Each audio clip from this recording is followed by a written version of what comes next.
I do have a couple of housekeeping things for you.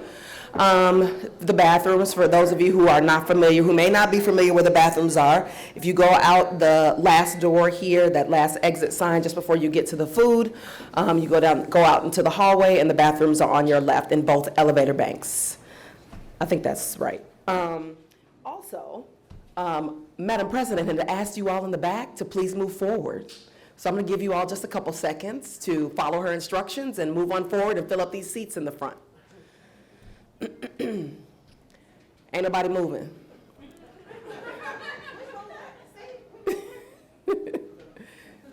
Thank you for coming, Commissioner. Commissioner moved all the way up to the front. So, and I know folks are eating. I know y'all eating, but I need y'all to move up to the front, move in some of these seats. Thank you. Also, while we are shifting positions here, we have run out of plates. And while that is embarrassing, we are trying to resolve that as quickly as possible. We have someone running to the store, I believe, to get some more plates. So please, please, please eat up. We don't want to waste any food. All right. I think we are ready to get started. So before I introduce the president, I just wanted to acknowledge what an honor and privilege and just how grateful I am to be standing here before you today as the Deputy Chief of Staff of Diversity, Equity, and Inclusion. We all know what is going on in our country with respect to diversity, equity, and inclusion, and whether it's genuine confusion, obtuseness, purposeful misunderstanding, but we know that diversity, equity, and inclusion is under attack and is being eliminated in a lot of organizations and in our culture as a whole. So to be able to have this job and to be able to host Racial Equity Week at an organization as large and as high profile as Cook County it cannot be understated how grateful I am. And to be supported, thank you, to be supported by Madam President, by Lynetta, and by each and every one of you today, it's really meaningful, especially as over 300,000 Black women have lost their jobs this year. And then if we think more about, as it relates to diversity, equity, and inclusion, over 2,500 of those jobs have been eliminated this year, and that's been on a decline since about 2023.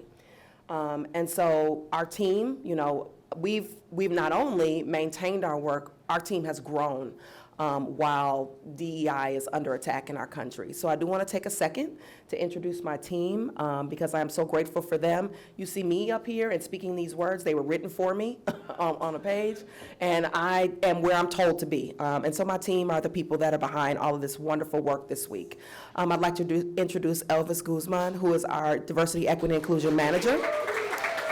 He is the brainchild of Racial Equity Week. He has paid attention to every detail, except for those plates. No, I'm just kidding. He has paid attention to every detail and has really, really planned an excellent week for you all. Elvis just started here in March, y'all, so this is a big deal. I'd also like to introduce in the back, Kelsey Kyle, who is our Community Engagement Manager. Kelsey has also been with us since March. And we are really, really excited to see the things that are going to come out of our community engagement working group and our community engagement strategy.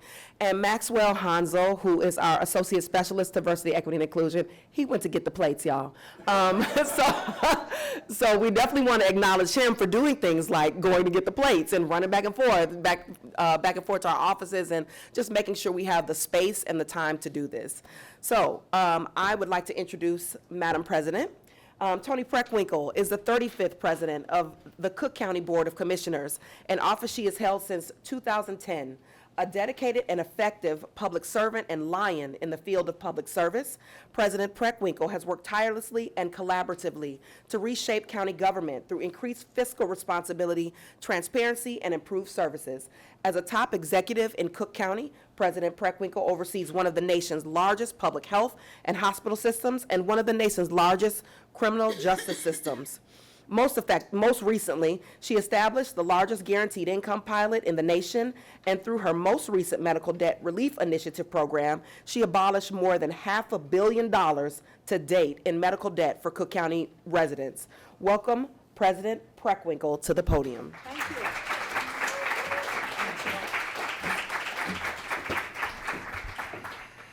So good afternoon, everybody. Good afternoon.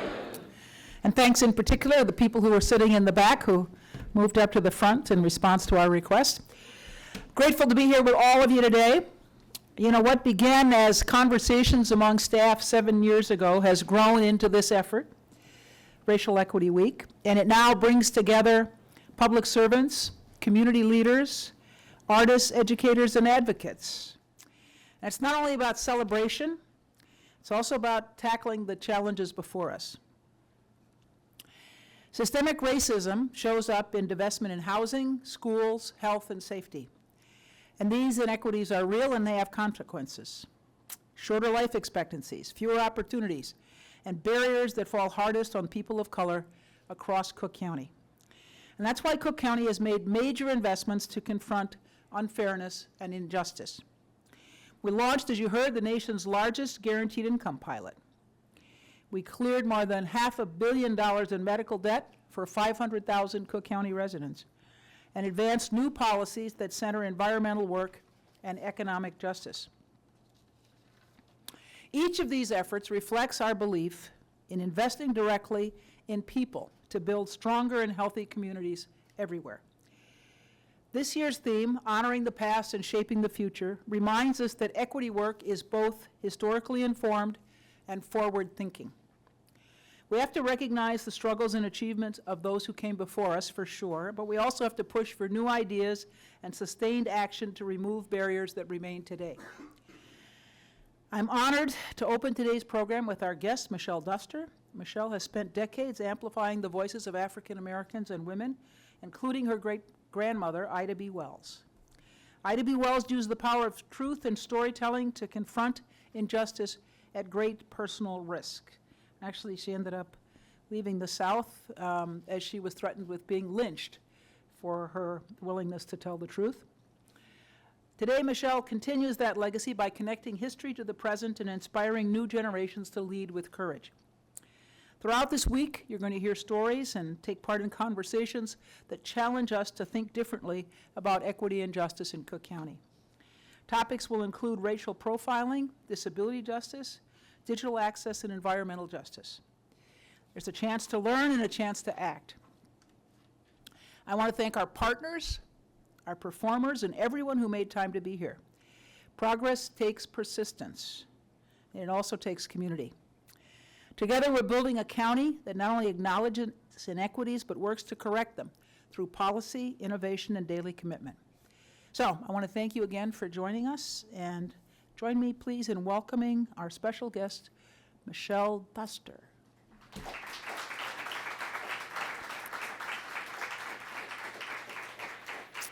And she will be interviewed today by our own Nick Shields.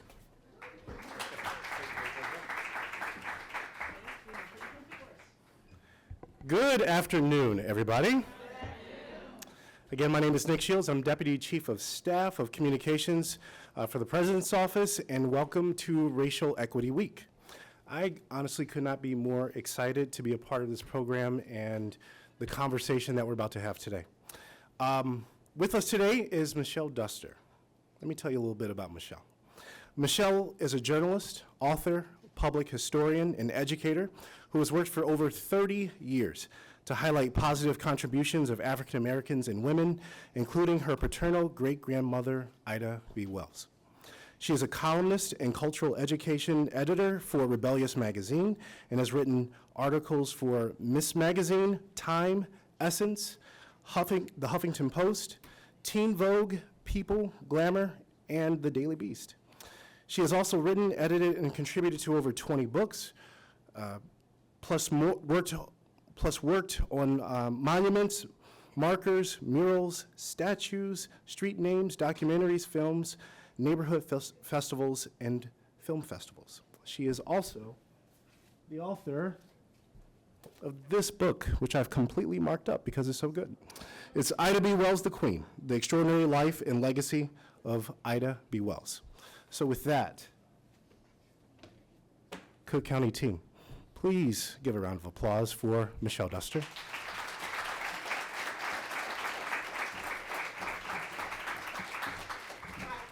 all on me. Did you hear me? It's all on me, not Nick. The first thing you're supposed to do when you give a speech if you're an elected official is acknowledge the other elected officials in the room. So, mea culpa, mea culpa, mea culpa. Stand up, Scott Green.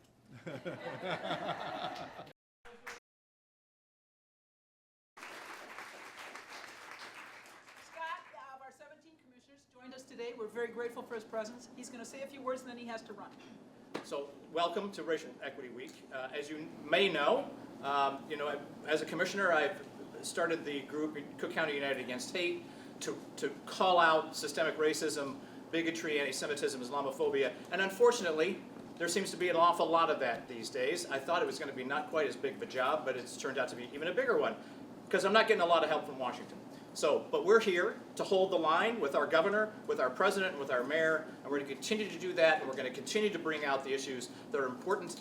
I think it's important for me, as a senior, white, elected official, to say that we are here together to stand for the things that are right and the things that are just, and that's what we're going to continue to do. So thank you. Thank you.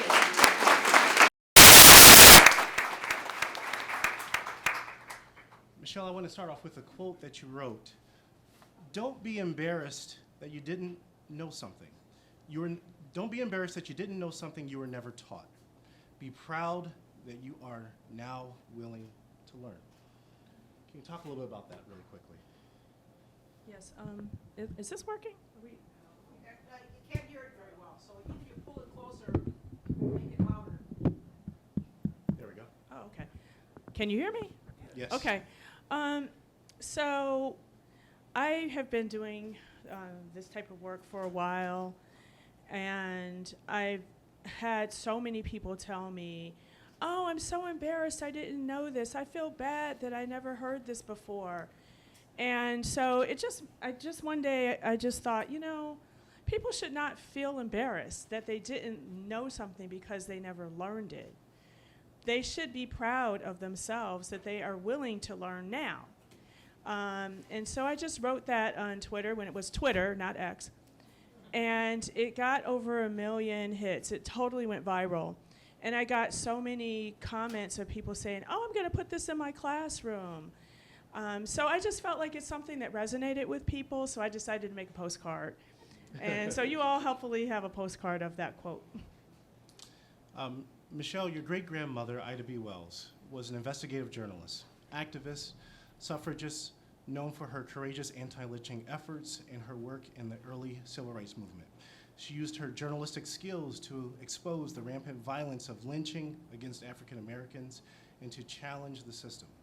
Wells was also co-founded organizations like the NAACP. When you think about your great-grandmother, what's one story or detail about her life that always inspires you? So the thing about my great-grandmother is that a lot of people know of her as an anti-lynching crusader, as a journalist, as an investigative journalist.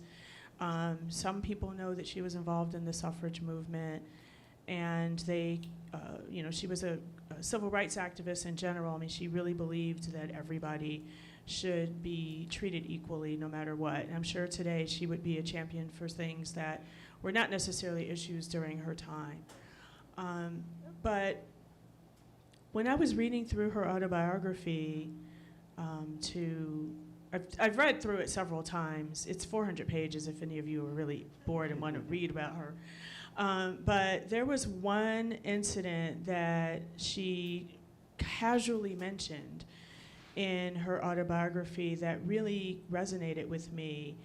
And I wanted to know more about what happened. And so if any of you ever pick up this book, Ida B. the Queen, The Extraordinary Life and Legacy of Ida B. Wells, I decided to expand out her story where what happened was, she was a young woman who was in journalism, living alone And we have to I tried to think back or try to imagine what it was like to be a single woman living in the 1890s in the South. And the more that I've researched just what life was like during that time, that research has helped me even appreciate this even more, where she was a journalist. She was a co-owner of the Memphis Free Speech, and she had lost her job as a teacher. She worked as a teacher for many years, but she started journalism as sort of a side gig, and then it expanded out to her becoming a co-editor and co-owner of the Memphis Free Speech. And in order to support the newspaper, she traveled around northern Mississippi and western part of Tennessee in order to gain subscriptions for the newspaper. So she was in Vicksburg, Mississippi, doing that.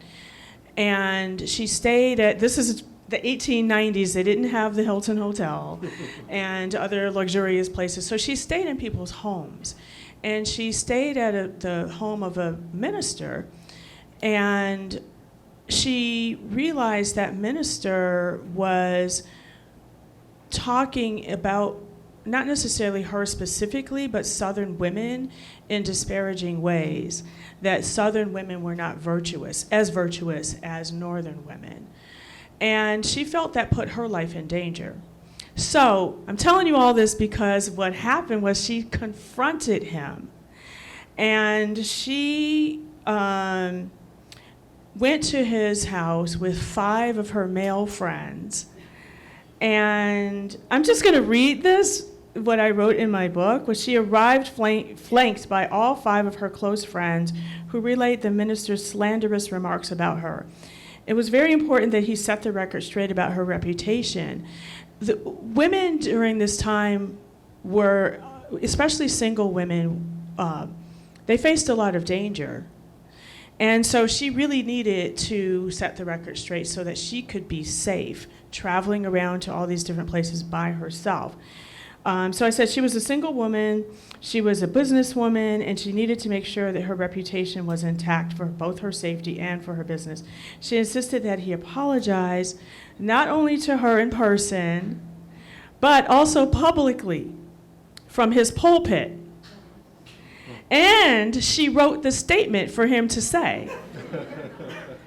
And what she wrote was, "To whom it may concern, I desire to say that any remarks I have made reflecting on the character of Miss Ida B. Wells are false. This I do out of deference to her as a lady and myself as a Christian gentleman." I'm like, she did not only tell him to apologize, she wrote what he was going to say, and she insisted that he say it in public. That really struck me. And she wrote in her autobiography that my good name was all I had in the world, that I was bound to protect it from attack by those who felt they could do so with impunity because I had no brother or father to protect it for me. She wanted him to know virtue was not at all a matter of the section in which I once lived, that many of a slave woman had fought and died, rather than yield to the pressure and temptations to which she was subjected. I had heard many tales of such. I was one Southern girl, born and bred, who had tried to keep myself spotless and morally clean as my slave mother had taught me. And so that, out of all the things, it's one of the most powerful things that, for me, that resonated with me. The idea that a woman needs to make sure that her reputation is as positive as it can be. She was a businesswoman. She needed her reputation to be as spotless and clean as she felt it should be. But also for safety reasons. She could not be slandered in ways that would endanger her.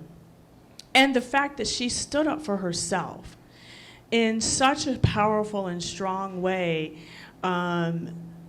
it just really hit me that women are required to do that. And even though we're dealing with 130 years later, I think there's still some truth to that today, that we just have different realities than men. And I know I've took a long time to answer that question, but hopefully that helps you like see kind of the perspective of, and that's why one of the things I did with this book was I had in mind, I'm an adjunct professor at Columbia College, Chicago, and when I was writing this book, what I had in mind as the audience were my students. These young women who are living away from home, a lot of them for the first time, and they're trying to figure out who they are and how they fit into society. And I wanted them to read Ida's story and feel like I'm not the only one who has to wrestle with these issues, and she did it, so I can do it. Can you pull the mic closer to you? Yes. Just pull it. Is that better? Is that better? Actually, if you just pull the stand closer. All right. Is that better? All right, great. Michelle, let's dive right into the moment that we're in right now. Chicago, Cook County. We are at the tip of everyone's tongue right now, right? Given the current and troubling times and the social climate that we're living in, what's an important lesson from Ida B. Wells that we need to apply to the challenges we face today? One of the things, okay, so let me back up and explain how I'm related to Ida B. Wells. People always want to know this, and some of you have on your chairs my entire family tree, because people always want to figure out how I'm related to whomever they might know with the last name Duster.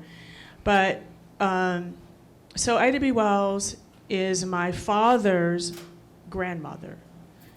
Some of you, well, probably not most people in this room, but a lot of people might have, I meet people who've met my grandmother, Elfrida Duster.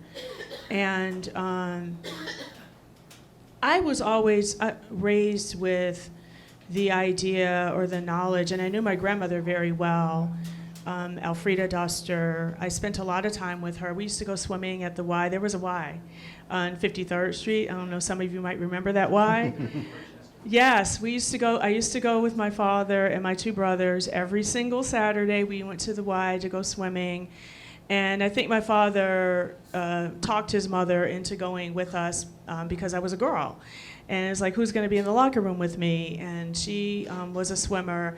So I spent every Saturday with my grandmother, Elfrida, who was Ida's daughter. And what I always was told was that Ida was uncompromising. She viewed the world as right and wrong, period. And that can be a good thing and a bad thing, depending on what you're dealing with. But she was absolutely uncompromising, and so she stood her ground on what she felt was right and wrong, no matter what, even if it endangered her life. And so that's what I think and not everybody's going to have the same level of courage when it comes to certain kinds of ways of fighting about things. But I think being unwavering in your belief system and willing to potentially experience consequences for what you might believe, it can be important. It's like, and that was another story that I wrote about. I actually started the beginning of the book with the story of how she was like uncompromising in her beliefs.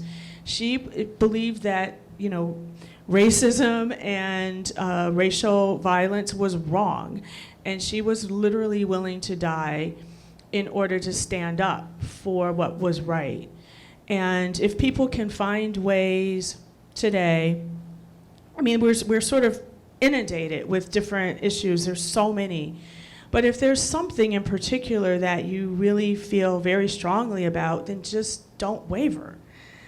Stand strong on your belief system and be willing to, if there are consequences that you might face, then it's like at least you went down fighting. We were talking just before this started about, as you as a journalist last year, you covered the Democratic National Convention and the Republican National Convention. You felt it was important to go to both. Can you talk to us a little bit about why? Right. Well, so I am writing a column for Rebellious Magazine. It's rebelliousmagazine.com. And so we got clearance to go to the Democratic National Convention, which was easy, it's in Chicago. And when I went online, in order to go to these conventions, you have to be cleared by the Secret Service. And so I had to go onto the website for the secret. I was like, really? I'm going to I have to do this. And when I went on the website for to get the clearance, they had a drop-down menu of which convention you plan to attend, RNC, DNC, and both. And so I was like, oh, I didn't know I could go to both. So I, just asked the editor, is it okay if I do both? And the reason I wanted to do it, everybody was in shock that I wanted to, everybody that I know was like, you want to go to the RNC, are you serious? And I'm like, yes, I actually want to be in the room, in the space, and see for myself what these people say, the atmosphere. I wanted to see it because I felt that our media landscape today is so fragmented. People are so siloed that they very rarely expose themselves to what people who have different ideas think. And so I wanted to do that for myself. I did not want somebody else telling me what happened at the RNC. I wanted to be there. And the other thing about attending the conventions is that you're not just there for the prime time speeches. You're there for they have a lot of other things. They have, booths.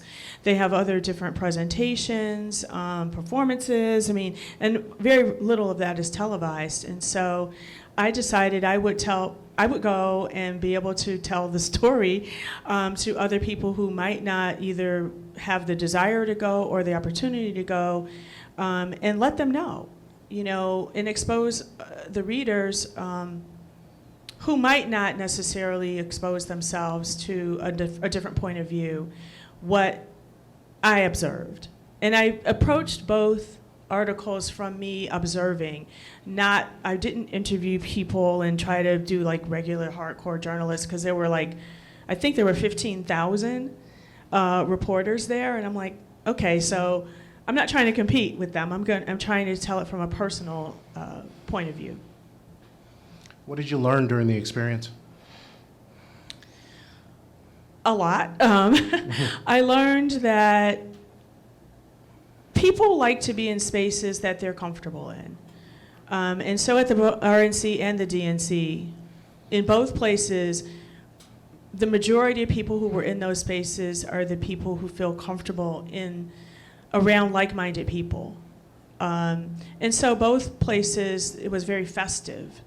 It was like a family reunion, where people are having fun with their peers and people that they agree with. And there were some people, there were protesters outside who have very different views than I do. And I talked to them, and I wore a hat, a Jesus hat, that was the same MAGA red, and I had on a red shirt, just plain red shirt, because I wanted to not stand out. And people talked about a lot of things that I don't agree with, but I didn't say my opinion. I just was asking questions to kind of get a sense of why they think what they think. And I would just give one example was sort of immigration. People were very vocal about their ideas about immigration, and I was like, okay, so why do you think that, and where? And so it was just kind of asking questions. And so basically what I learned from attending both is that our country is fragmented, and I think we all need to figure out a way as Americans to talk to each other better. Shifting gears a little bit, I want to talk maybe a little bit about leadership. How would you define leadership? What are its defining traits, and what do you see, and what aren't you seeing in today's climate today? I think I think kind of going back to what I said before, as far as Ida having her convictions and sticking with them, I really think that is a form of leadership. People need to know where you stand on issues and be very clear and consistent on standing for those issues. And I think that is what's missing from some people. I've been very disappointed at some people not standing up for what they claim that they're about. And so I feel like being a leader is being consistent and being clear on what you believe in and what you're willing to stand for and being consistent about it. There's a piece that you wrote entitled "Time to Ban Anti-DEI Folks from Enjoying DEI Contributions." You describe how executive actions to dismantle DEI, especially in federal institutions, serve as coded ways of reducing Black representation in sectors where Black professionals have historically thrived. Can you please dive deeper into that? And from your advocacy and teaching, how have these policy shifts affected communities on the ground? I'm not sure if I can answer all of those. You might have to ask me something again. But no, my article about anti-DEI people not enjoying DEI contributions, I actually feel very strongly about that. I feel like if you actually claim to hate somebody, then you should not be able to enjoy what they contributed. Be consistent. If you don't like a certain group of people, do not eat the food that they invented. Do not listen to the music that they invented. Do not go into spaces that they created. Don't. Be consistent, because you should not be able to enjoy the fruit of somebody else's labor, but you don't like the people who created it. And I know that might sound crazy and maybe harsh, but I really have a problem with, people who are like, oh, well, I like jazz and I like R&B and I like rap music, but I don't want anybody Black living next to me. Like, really? Well, then don't enjoy the music that we created. It's like this weird sort of picking and choosing what you want to appreciate about a people. So I guess that kind of goes into the consistency as well. And I think maybe, there's this sort of idea of like cultural appropriation, culture vultures. You've heard these terms before. And so there is this dynamic of like extraction, cultural extraction, and being able to enjoy, like I said, especially when it comes to culture, the creations of a people that you don't enjoy, that you don't appreciate the people. You also wrote an article called "In Anticipation of Surviving the 47th President." You document the fears and polarization felt after the 2024 election, including loss of trust, hostile rhetoric, and threats to social services. What have you observed in community resilience or coalition building efforts post-2024 that actually give you hope? So probably many people in this room feel the same way. The results of the 2024 election were very disappointing for multiple reasons.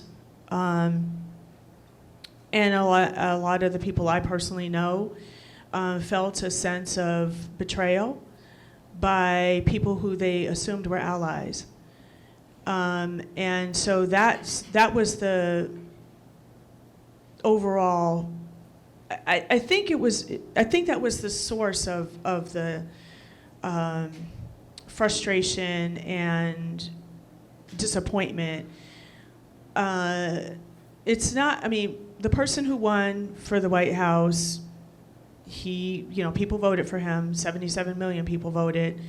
But I think when it came to the breakdown of who actually voted, That's where I know some people, I personally know, were like, okay, we're going to give side eye to certain groups of people that we, as Black people, had a lot of people felt we had championed and been allies to certain groups of people, and then for them to kind of turn around and vote against what we feel are important for coalition building. And so I think, and I wrote another article about, I can't remember the titles of my own articles, but it was basically how Black women feel like we're on our own. And a lot of people felt that way, like we don't have any allies. You know, who's actually standing up for what Black women need besides Black women? And the majority of Black men, but less than we would hope also. And so what I've seen as far as sort of advocacy or activism within, I am a Black woman, so I am working in spaces where a lot of Black women are like, what are we gonna do? Like, how are we going to navigate a political and social landscape where people are not protecting us? We are not appreciated for what we bring to the table. And I think a lot of Black women feel that way. And so I have seen a lot of activism online where people are doing, you know, Zoom calls together to kind of help navigate our emotional response to literally feeling abandoned by what we consider to be allies and systems that had been put in place that gave us a sense of feeling hope and feeling included and feeling respected and appreciated. I mean, we're dealing right now in a climate where almost everything that we are about and everything that we represent is being considered dangerous and hurtful and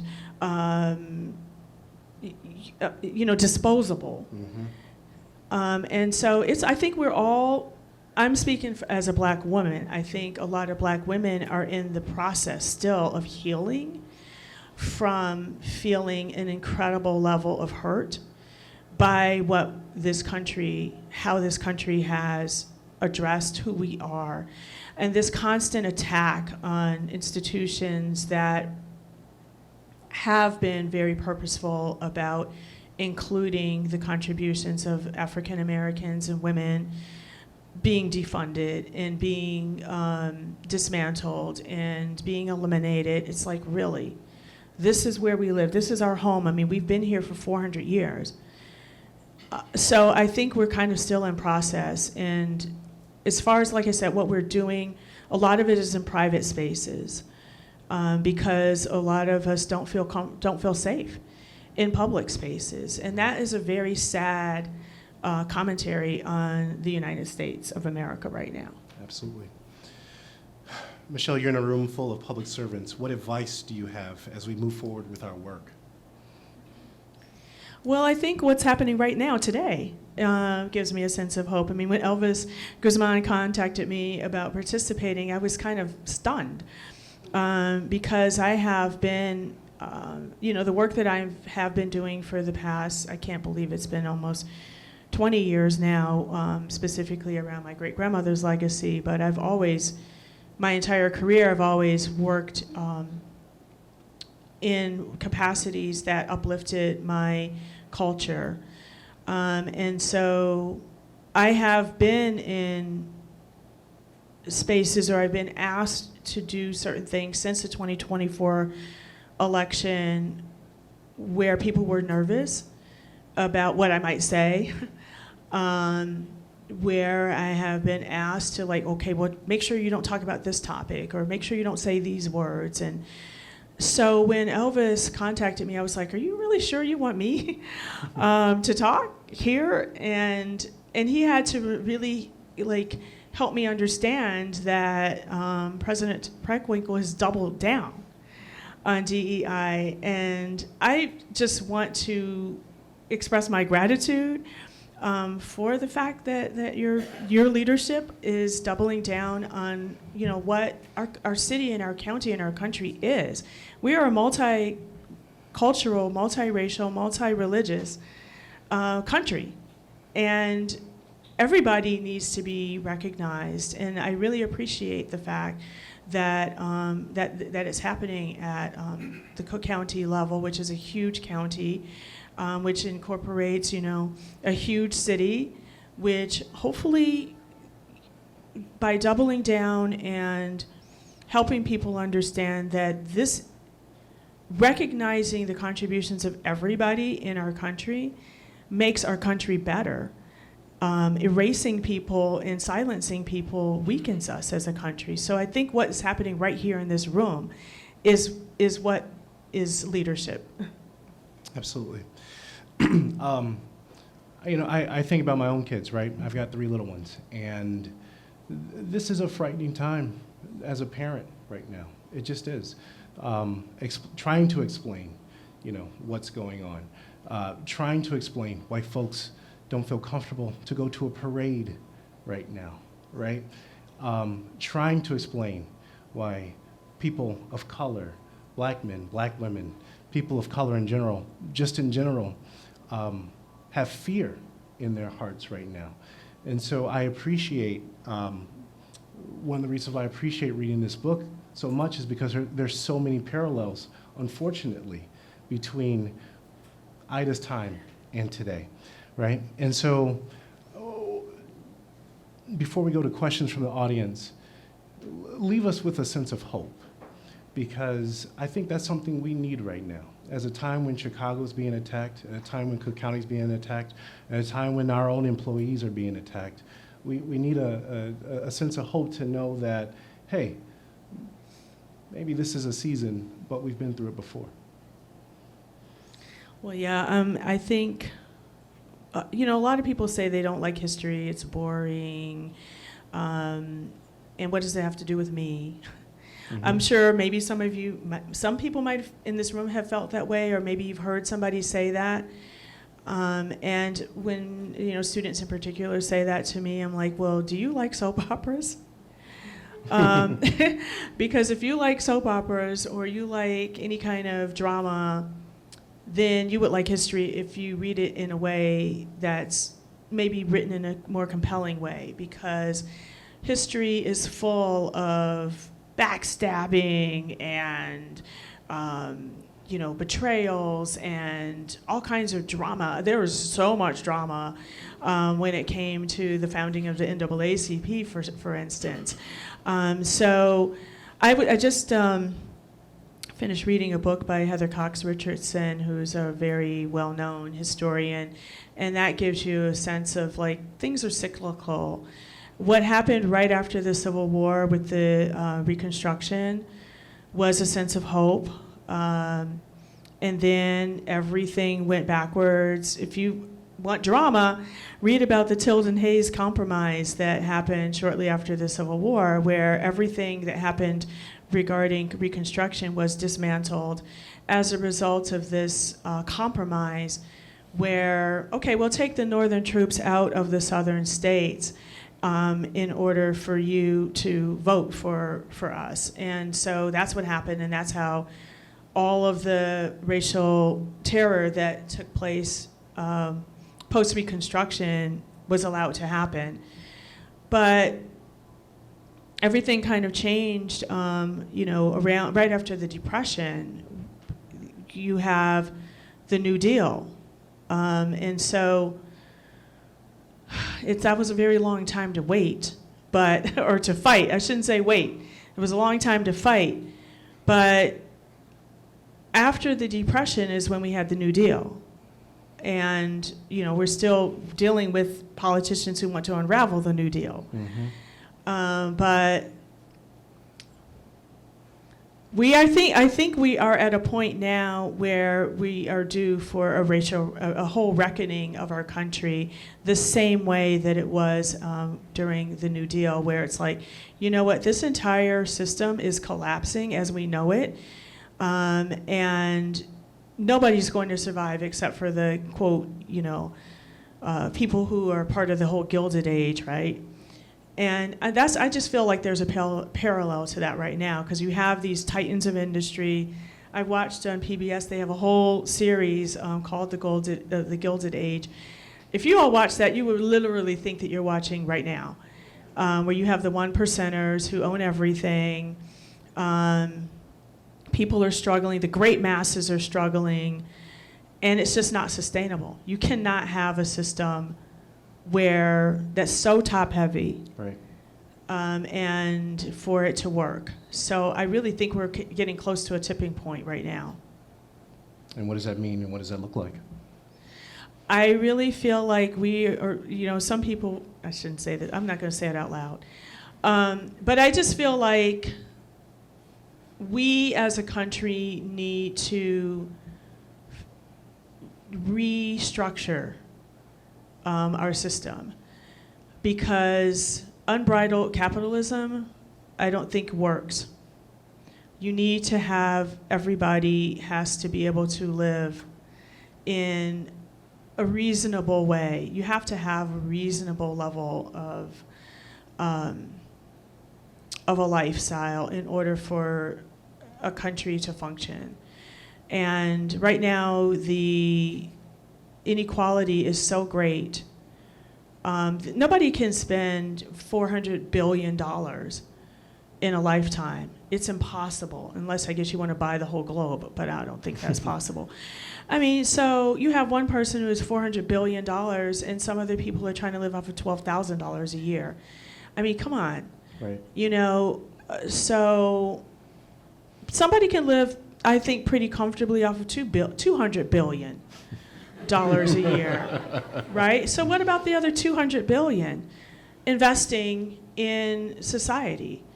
And I know for some people that's a foreign concept to help other people, but just being a human being, with any sense of dignity and any sense of being part of a community, I think people can live off of $200 billion. So let's just kind of distribute things a little bit more evenly. Even, I don't know how that can happen. And people hate taxes, I get it. But to be the king of rubble, like, how does that work, for somebody? So, we need to, unrubbleize our country and make it so that everybody can live decently. Thank you. Thank you. Questions from the audience? Yeah.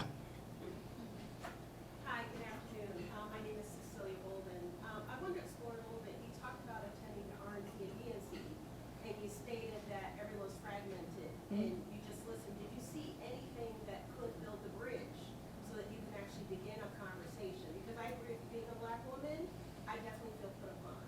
I definitely feel stressed. And you're right, there are these groups that I'm a part of and that people are talking in silence, because you're absolutely right. They don't feel they're a safe space. And that's really scary, because I believe that we only succeed in a democracy with people working together regardless of your color, your gender, and it is stressful. So just wondered if you had some time to kind of, did you see a spark, like something where those two diverse groups could actually begin a conversation? In those particular spaces, I mean, the RNC and the DNC are very partisan. So in those spaces, people are, I mean, they're full of delegates.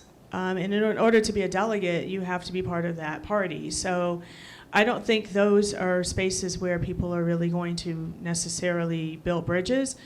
But I think there needs to be some, I don't know, like town halls where you have people who are on opposite sides of the aisle get together and make sure that there are metal detectors there, in order to, and have a very skilled moderator to help people talk and make sure that people listen to each other, because I think that's another problem, is that people aren't listening to each other. They're trying to outshout each other, and so I feel like this country needs like national therapy, Because I think there are a lot of people in this country who are dealing with deep wounds. And they're being, it's almost like some people keep picking at the scab of somebody else's wound. And so then it makes you not want to talk to them because they're just digging deeper. And we have 400 years of wounds in this country that have never been completely healed. Mm-hmm. And I think that was the point of DEI and critical race theory, was to help try to build those bridges and help people understand the systemic challenges that people have experienced. And for some other people to say, well, hearing about or learning about these things hurts my feelings, so therefore this should not exist, doesn't help solve the problem. You can't, as some people say, you can't solve a problem that you don't acknowledge. And so we, as a country, some people just need to get a thicker skin in order to hear somebody else's point. It's not about them personally, it's about a system. And they might benefit from that system, but they didn't build the system, and nobody's blaming them as an individual person for that system. And so, I feel like white people who have benefited from a system need to be able to talk to other white people about it. I think too many times people of color are being put in a position where we are teaching. And it's like, we can't always be the teacher because we are trying to heal from something that we're being asked to teach about. So I honestly feel like there need to be more white allies that will step it up. And so it's not always put on the burden of people of color. All right. I think that's it. I think that's all we have time for. Michelle, thank you so much.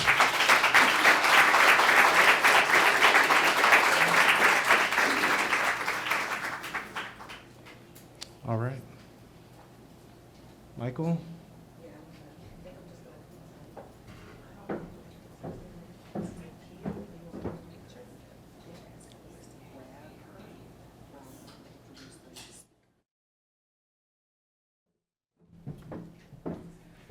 Thank you so much to Nick Shields, our Deputy Chief of Staff of Communications, and to Ms. Michelle Duster. Thank you all so much.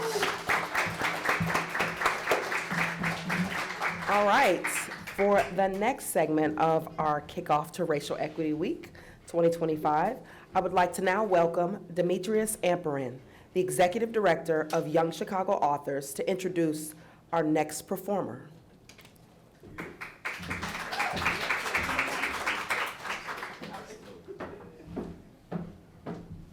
So, good afternoon, everybody. Awesome. My name is Demetrius Amperin. I'm an artist, proud executive director of my childhood home, Young Chicago Authors. I lead an organization that first taught me as a teenager that words are the first civic step to anything that's meaningful change. My voice and the words that I chose to speak quickly became the foundation for everything that I wanted to achieve. For about 34 years now, Young Chicago Authors has been rooted in the bones of Chicago, holding space for young people to discover themselves and the power of their voices through storytelling in all of its forms. Through classrooms, libraries, student-represented open mics, there is a young person in every neighborhood across the city that's been served by YCA. Over 100,000 young voices have come through that space. It's a beautiful display of purpose when a young person discovers the world is a place that they can mold for the better. That's why I believe that in a place where we chase equity, we must also relentlessly protect the arts, youth voice, and the stories that build the foundation for everything that they choose to achieve. Because a tongue can be the sharpest tool or the most solemn weapon. And today, at a time when censorship and silence are being used to strip away the next generation's power, we must meet it with will, with spirit, and with words. So I thank Madam President Preckwinkle, her team, for holding this space and inviting YCA to be a small part of Racial Equity Week. and it is now my great honor to introduce a voice for the next generation. Eila Kittikamron Mora, our Chicago Youth Poet Laureate, is a Thai Colombian American high school student, poet, writer, artist, performer, community organizer, and her work explores love, neurodivergence, family, transness, queerness, and the complexity of growing up across cultures, drawing from her roots in the Spanish language, Thailand, and the US beyond the page. She is an advocate for environmental and trans issues in her community, and I need you all to please give a warm, warm welcome in joining Eila Kittikamron Mora to the stage.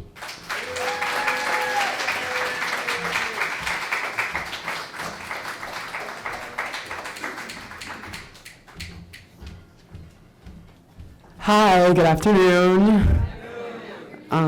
Thank you so much for having me. I'm super excited to be here. So I've created a group of poems that I'm gonna perform for this event, so this is really special. Okay. This one is called Chicago When We Get Home. There is no Chicago without Black, nor Chinese, nor Vietnamese, nor Indian, nor Polish, nor immigrant, nor Ecuadorian, nor Mexican communities. Nor poet, nor Brooks, nor Hemingway, nor Iman Loren, nor history, nor red lines, nor natives, nor Potawatomi, nor unceded land across Grant Park, nor Chance the Rapper, nor Rich Robbins, nor justice, nor erasure and disproportionate infractions, nor fractions of land and modern criminal justice dilemmas.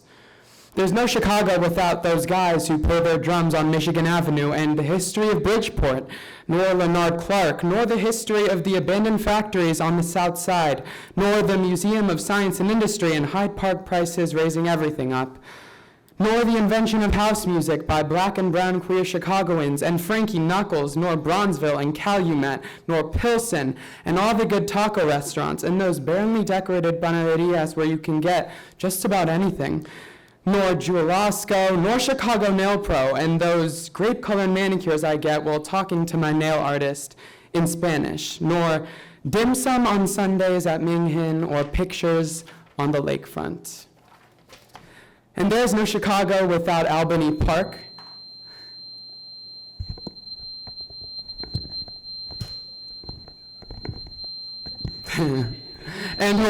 Wait, sorry. There. And halal groceries and mothers and beltways and Argyle and the Red Line. Nor the White Sox and the Chicago Sky and Angel Reese and hell, Camila Cardoso too. And my sister who goes to all the games. And the two older women sitting behind us, always passionately shouting at the players, as if they were their mothers, telling their kids to get their act together out of love. All right, that was the first one.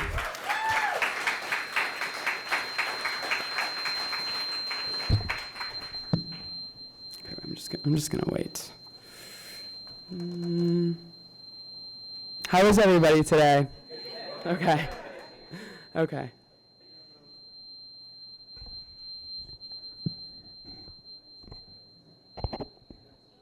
Okay, there we go. All right, this one is called Down the Beltways, Braces Off. For any girl of color who's wanted to feel infinite. Riding past a neighborhood where the houses used to root themselves as homes, I saw pre-tween girls with bronze, gold, and dark cocoa skin and coarse curls with beads in, and girls with sun-kissed faces, long bobs, and resplendent monolids. They were walking, talking, giggling about crushes, ignoring beltways, and chewing bubblegum because they'd just gotten off their braces. They'd seen all the interwar property taxes and memorial gospels. The grass in the pavement gave them flowers, though, orchids, lilies, and dandelions, and if we muted the city noise, anyone could hear their chistes and laughter and the beads in their hair clinking together. I hope that when those girls turn 17, they hold onto dusk car rides with the anthems blasting, and open the windows to let the air flail hair in their faces. I hope they discover how momentary air and loud sing-alongs can save a girl. How vast it feels, how it fills every teen girl up and releases her. Even if the release ends by the time they grow up, when those girls plant seeds of houses, liberty, and family trees, they'll give back to little sisters, nieces, and daughters with stories about car rides and believing in what it is to be a teen American girl. And their daughters can take those memories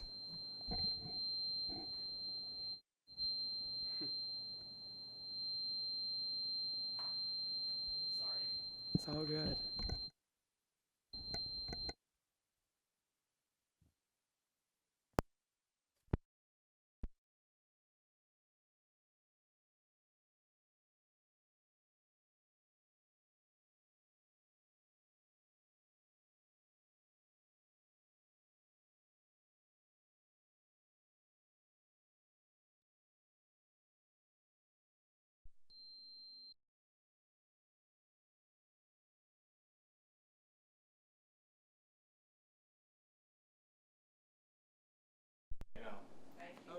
That's the building.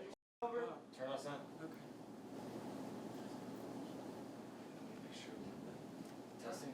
Testing. Testing. Okay, cool. No, it's all good. Yeah, I'll do it from the top. I'll restart for you guys. Okay. Okay. Let's do this. Okay, so I'm just gonna start with the second one. Down the beltways, braces off. For any girl who's wanted to feel infinite. Riding past a neighborhood highway where houses used to root themselves, I saw pre-tween girls with bronze, gold, and dark cocoa skin and coarse curls with beads in, and girls with sun-kissed monolids, long bobs, and resplendent faces. They were walking, talking, giggling about crushes, and ignoring beltways, chewing bubblegum because they'd just gotten off their braces. They'd seen all the wars, property taxes, and memorial gospels, but the grass in the pavement gave them flowers, orchids, lilies, and dandelions, and if we muted the city noise, anyone could hear their chistes and laughter, and the beads clinking in their hair. I hope that when those girls turn 17, they hold on to dusk car rides, with the anthems blasting, and open the windows to let air flail hair in their faces. I hope they discover how momentary air and loud sing-alongs can save a girl. How vast it feels, how it fills every girl up and releases her.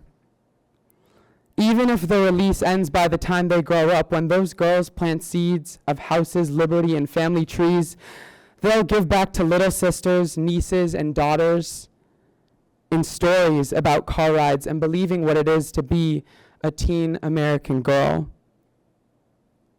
And their daughters can take those memories and find their own moments when on the edges of 17, catching rye, angst, pavement, laughter, and not completely horrible test grades, the city stoplights and violet blushing city skies made her rise. Moments when the city gave her science, lyricism, or hands of love. I hope that girl is given the moment Chicago hugs her, releases her, and then lets her levitate infinitely. Thank you. All right, so this one is, this is a poem or a seat. For women on the south and west sides, after Regina José Galindo and Latoya Ruby Frazier. And now a quote from Regina José Galindo.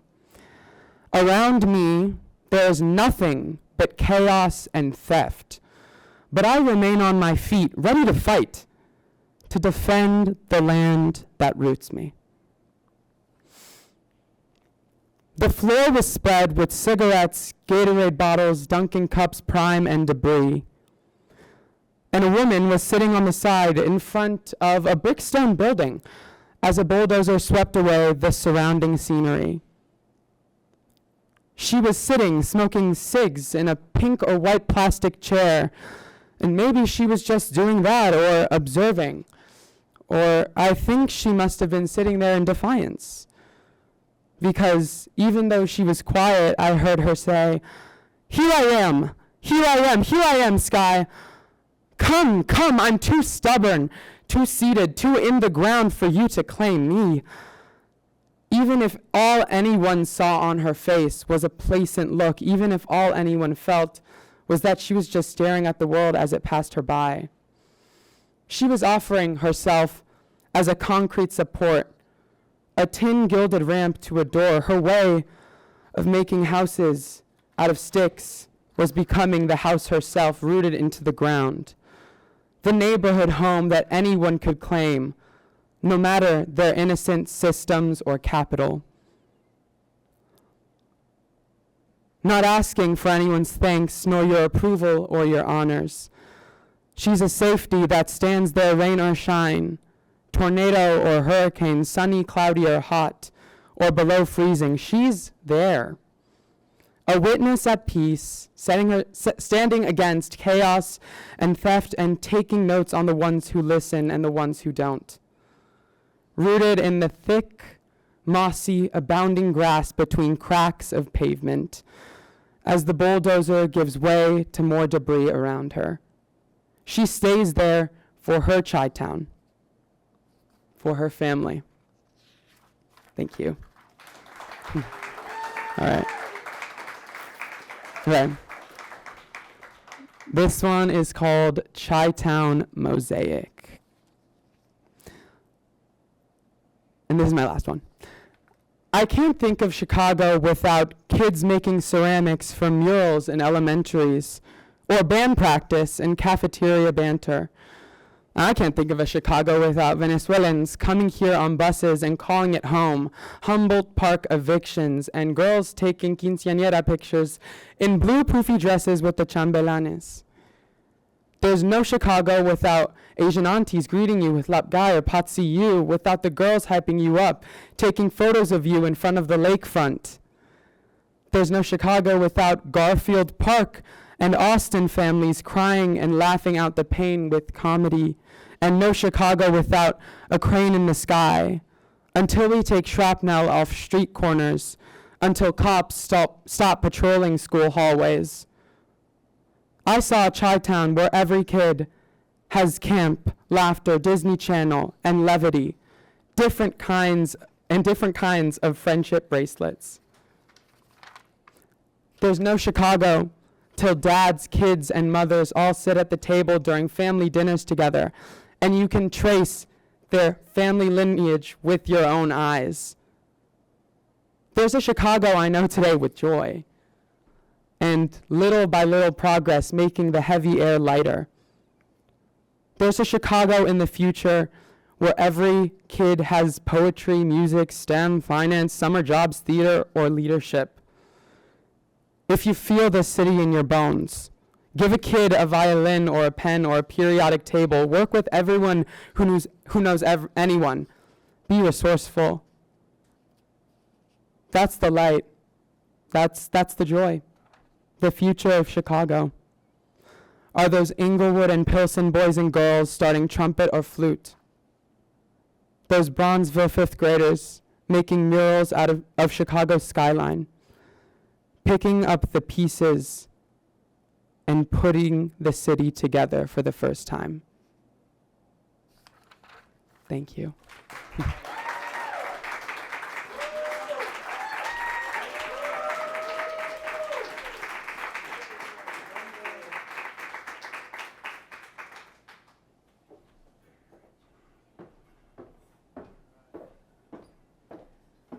Okay, we've got one more thing before I close us out. I would like you to help me welcome Victoria Sockwell from the Cook County Archives and Records Office. She is here to share more information on how to sign up for the project, A People's Record.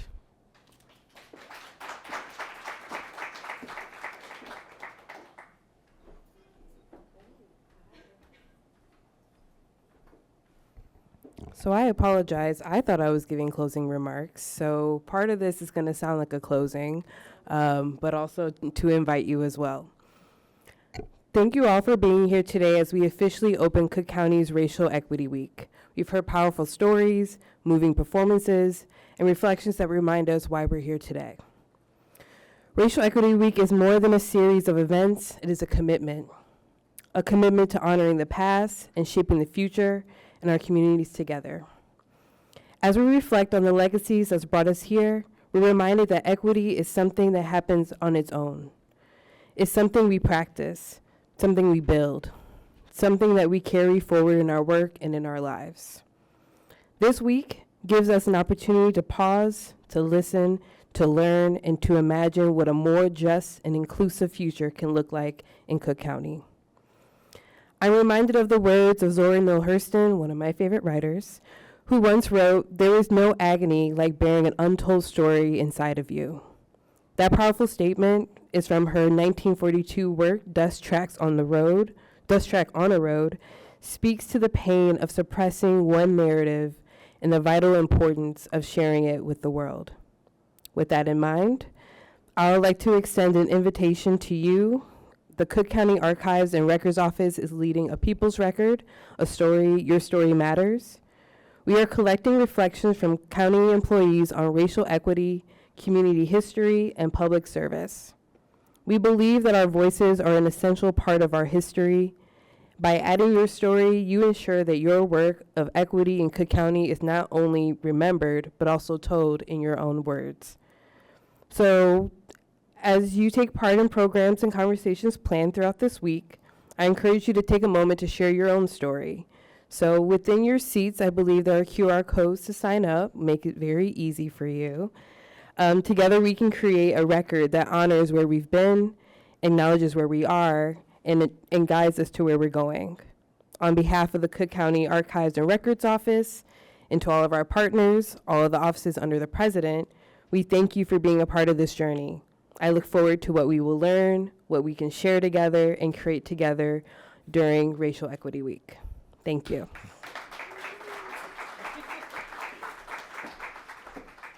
Okay, so I don't have much to say after that because that was awesome. I just want to thank the DEI team again. Elvis, thank you so much for just planning this week, and thank you, Kelsey and Maxwell, for all your help, just pitching in everywhere. We'd like to thank you all for coming today. We'd like to thank our communications team for giving us the words to share. We'd like to thank our audio-visual team. Y'all had a rough day. I'm so sorry. So thank you so much for being here and helping us to facilitate our kickoff. Thank you all and have a good afternoon.